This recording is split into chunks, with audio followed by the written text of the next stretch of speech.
चलो आज क्लास 12 की हमें क्या शुरू करनी है बेटा? अकाउंटेंसी। क्या शुरू करनी है? अकाउंटेंसी। ठीक है आपको? ठीक। तो अब देखो, पहला जो चैप्टर का नाम है क्लास 12 का वो है फंडामेंटल। क्या चैप्टर नाम है? Fundamental mental of partnership.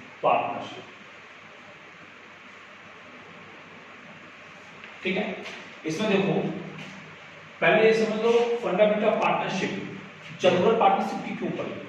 Partnership की जरूरत क्या पड़ी? पहले ध्यान समझना, हम दो बात लेते हैं। एक लेते हैं क्लास 11 और एक लेते हैं क्लास 12। 11 में क्या था? तुमने कौन सी अकाउंटिंग पढ़ी थी? सोल प्रोप्राइटरशिप की पढ़ी थी। कौन सी पढ़ी थी? सोल प्रोप्राइटरशिप की अकाउंटिंग आपने पढ़ी थी। सोल प्रोप्राइटरशिप में क्या था? कोई एक सिंगल ओनर हुआ करता था। ठीक है ना? सिंगल ओनर हुआ करता था तो इसके लिए आप क्या बनाते थे? ध्यान से 11 की पहली बात हम देख लें। आप बनाते थे यहाँ पे ट्रेडिंग अकाउंट बनाते थे। इस ट्रेडिंग अकाउंट में यहाँ निकालते थे 2GP ग्रॉस प्रॉफिट, फिर इसे ट्रांसफर करते थे कहाँ? पीएल की क्रेडिट, फिर यहाँ पे निकालते थे नेट प्रॉफिट, ये निकालते थे। हाँ सर। उसके बाद आप बनाते थे यहाँ बैलेंस शीट। बैलेंस शीट में क्या करते थे बेटा? ये कैपिटल में नेट प्रॉफिट लाके क्या करते थे? ऐड कर देते थे और यहाँ पे प्रोसेस लाके करके बैलेंस शीट क्या कर जाती थी? टैली कर जाती थी। लेकिन अब क्लास 12 में समझो, क्लास 12 में आपको अकाउंटिंग क्या पढ़नी है? पार्टनरशिप अकाउंटिंग पढ़नी है। कौन सी अकाउंटिंग? पार्टनरशिप। यहाँ पे 2 और मोर पर्सन, 2 या 2 से ज्यादा पर्सन होंगे। यहाँ पे सिंगल ओनर हुआ करता था। अब देखो पार्टनरशिप क्या? पार्टनरशिप पढ़ने की जरूरत क्यों पड़ी? पहले ये समझो, सोल पार्टनरशिप में क्या था? कोई एक सिंगल ओनर था। जब सिंगल ओनर था तो लिमिटेड कैपिटल उसके पास होगी। एक ओनर कितना कैपिटल लगा सकता है? लिमिटेड कैपिटल होगी। तो अब लिमिटेड कैपिटल होगी, अगर ये बिजनेस का एक्सटेंशन करना चाहता है लिमिटेड कैपिटल रख के, पॉसिबल नहीं है। इसीलिए सोल प्रोप्राइटरशिप ने क्या किया? पार्टनरशिप में कन्वर्ट किया। अब पार्टनरशिप में क्या होगा?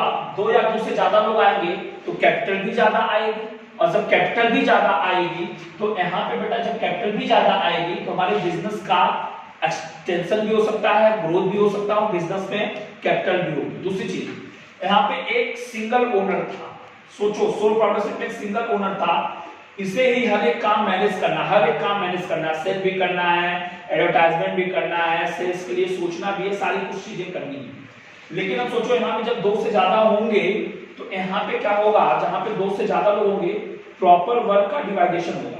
कुछ काम आप कर लो, कुछ आप कर लो, कुछ आप कर लो, कुछ हम कर लें, तो प्रॉपर रूप से लोग का काम अलॉट हो जाएगा और बार बार वही काम करते करते अपने अंदर भी एक स्पेशलाइजेशन आएगी। और जब स्पेशलाइजेशन आएगी, काम प्रॉपर रूप से होगा तो हमारा स्वाभाविक सी बात है कि कैपिटल प्रॉफिट भी बढ़ेगी और साथ में हमारा एक्सपेंशन भी होगा।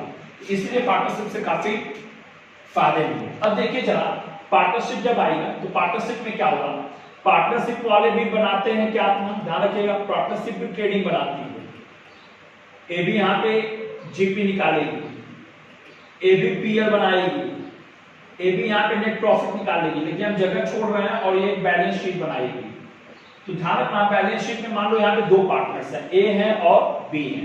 तो हमने यहाँ पे लिखा कैपिटल ए और कैपिटल बी। अब ये जो नेट प्रॉफिट आई, मेरी मजबूरी समझना, यहाँ पे नेट प्रॉफिट एक बंदा था, उसी कैपिटल में जाके मैंने क्या किया? ऐड कर लिया, क्योंकि एक बंदा था। यहाँ पे ओनर कई चो हैं, 2 हैं। अब ये जो प्रॉफिट मैंने कमाया, इस प्रॉफिट को अब क्या हम ए के कैपिटल में या बी के कैपिटल में कैसे हम डिवाइड करें? ये जो मान लो यहाँ पे 6 लाख की प्रॉफिट आई, तो ये 6 लाख ए और बी में किस में ले जाके ऐड करें? किस रेशियो में ऐड करें? तो बेटा ये प्रॉफिट जब 2 से ज्यादा पार्टनर्स हो गए तो ये नेट प्रॉफिट कैपिटल में ऐड करना इतना आसान नहीं रहा, क्योंकि कई पार्टनर्स हैं, किस रेशियो में कौन पाएगा। इसी वजह से हम पीएल के बाद बनाते हैं पीएल एप्रोप्रिएशन। क्या बनाते हैं? PL appropriation. ठीक है, और इस बैलेंस शीट के पहले ध्यान रखना, पीएल के बाद और बैलेंस शीट के पहले कौन सा अकाउंट बनता है? एप्रोप्रिएशन। एप्रोप्रिएशन में क्या होगा? जैसे तुमने ट्रेडिंग अकाउंट से ये ग्रॉस प्रॉफिट निकाला, ग्रॉस प्रॉफिट कहां ट्रांसफर किया? पीएल में। कहां ट्रांसफर किया? पीएल में। इसी प्रकार जो ये नेट प्रॉफिट है, ये नेट प्रॉफिट कहां ट्रांसफर होगी? PL appropriation. पहले ध्यान रखना एप्रोप्रिएशन का मतलब क्या होता है? एप्रोप्रिएशन का मतलब होता है बेटा डिस्ट्रीब्यूशन। डिस्ट्रीब्यूशन, डिस्ट्रीब्यूट करना। क्या डिस्ट्रीब्यूट करना?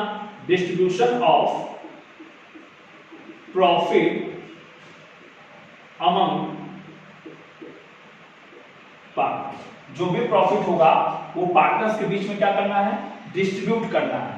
तो अब ये जो प्रॉफिट हुआ, प्रॉब्लम ये थी कि ये प्रॉफिट ए और बी में कितना कितना ऐड किया जाए। तो अब इसी प्रॉफिट को डिस्ट्रीब्यूट करने के लिए हम क्या बनाते हैं? PL appropriation account. क्या बनाते हैं? PL appropriation account. ठीक है ना?